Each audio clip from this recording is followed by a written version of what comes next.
दोस्तों, अमेरिकी short seller firm Hindenburg research तो याद ही होगा। वही हिंडनबर्ग रिसर्च जिसने गौतम अडानी ग्रुप को हिलाकर रख दिया था, अब फिर से हिंडनबर्ग के निशाने पर भारत है। जी हां, भारत में कुछ बड़ा होने वाला है। अब अडानी के बाद हिंडनबर्ग के निशाने पर कौन होगा? क्या हिंडनबर्ग फिर से कोई बड़ी रिपोर्ट देने वाला है? नमस्कार दोस्तों, मैं हिमांशी कश्यप आपके साथ। आप देख रहे हैं जनता की आवाज। आगे बढ़ने से पहले इस वीडियो को लाइक करें, शेयर करें और अगर पहली बार जनता की आवाज न्यूज चैनल को देख रहे हैं तो चैनल को सब्सक्राइब भी करें और घंटी जरूर बजाएं, चैनल की भी और सरकार की भी। आज की नेशनल मीडिया के मुकाबले में जनता का साथ दीजिए और उसकी ताकत बनिए, जनता की आवाज बनिए और हो सके तो इसके लिए चैनल को ज्वाइन भी करें। गौतम अडानी को हिला देने वाली अमेरिकी short seller firm Hindenburg research ने एक बार फिर बड़ी चेतावनी जारी की है। हिंडनबर्ग रिसर्च ने आज सुबह सोशल मीडिया प्लेटफॉर्म एक्स पर एक पोस्ट की है। इसमें उसने लिखा है, भारत के लिए जल्द ही कुछ बड़ा है। ऐसे में कयास लगाए जा रहे हैं कि इस बार उसके निशाने पर कौन होगा। आपको बता दें कि 24 जनवरी 2023 भारत के इतिहास की वो तारीख है जिसने देश के दूसरे सबसे अमीर इंसान और अडानी ग्रुप के प्रमुख गौतम अडानी को हिलाकर रख दिया था। इसी दिन अमेरिका की एक short seller firm Hindenburg research ने अडानी ग्रुप को लेकर एक रिपोर्ट जारी की थी, जिसके बाद न सिर्फ अडानी ग्रुप की कंपनियों के शेयर्स डाउन हुए बल्कि पूरा का पूरा शेयर बाजार ही हिल गया। हालांकि इस रिपोर्ट के बाद अडानी ग्रुप के शेयर अभी भी अपनी पुरानी वाली पोजीशन पर नहीं आ रहे। अब इसी हिंडनबर्ग रिसर्च ने एक बार फिर भारत को लेकर बड़ी चेतावनी दी है। हिंडनबर्ग रिसर्च ने जनवरी 2023 में अडानी ग्रुप के खिलाफ एक रिपोर्ट जारी की थी। उसका कहना था कि उसने अडानी ग्रुप के शेयर्स को लेकर शॉर्ट पोजीशन ली हुई है। हालांकि तब ये साफ नहीं हुआ था कि उसने किसके लिए ये शॉर्ट पोजीशन ली थी, क्योंकि भारतीय शेयर बाजार में उसे डायरेक्ट डील करने की परमिशन नहीं है। ऐसे में अनुमान लगाया जा रहा है कि अब की बार हिंडनबर्ग के निशाने पर कौन है। ये तो उसके एक्स पोस्ट से साफ पता नहीं चलता है, लेकिन उसका इस तरह से चेतावनी देना निश्चित तौर पर शेयर मार्केट में निवेशकों की धारणा को प्रभावित करेगा।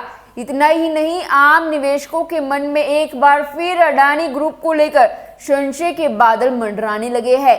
वहीं कुछ यूजर्स हिंडनबर्ग की विश्वसनीयता पर भी सवाल उठा रहे हैं। ये हिंडनबर्ग रिसर्च की पोस्ट पर आए आम यूजर्स के कमेंट से पता चल सकता है। हिंडनबर्ग रिसर्च ने जब गौतम अडानी ग्रुप के खिलाफ अपनी रिपोर्ट जारी की थी, उसके बाद अडानी ग्रुप की कंपनियों के शेयर प्राइस में तेजी से गिरावट आई थी।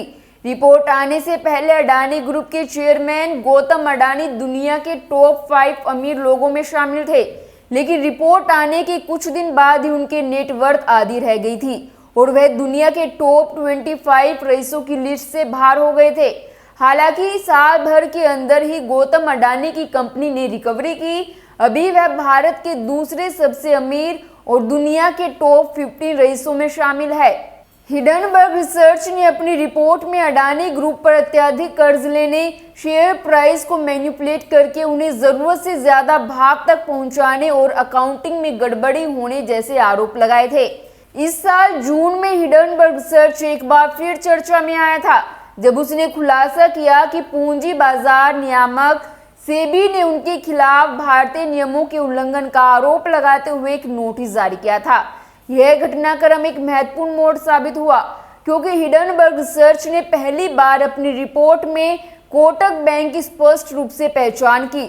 नतीजतन इस खुलासे के कारण कोटक बैंक के शेयर मूल्य में उल्लेखनीय गिरावट आई, जो शुरुआती कारोबारी सत्र में जून के बाद से अपने सबसे निचले स्तर पर पहुंच गई थी। सेबी के नोटिस में खुलासा हुआ कि किंगडम कैपिटल ने कोटक महिंद्रा इन्वेस्टमेंट्स लिमिटेड में महत्वपूर्ण निवेश किया है। यह पता चला कि किंगडम कैपिटल ने हाल ही में आई एक रिपोर्ट से बाजार में आई अस्थिरता का फायदा उठाया।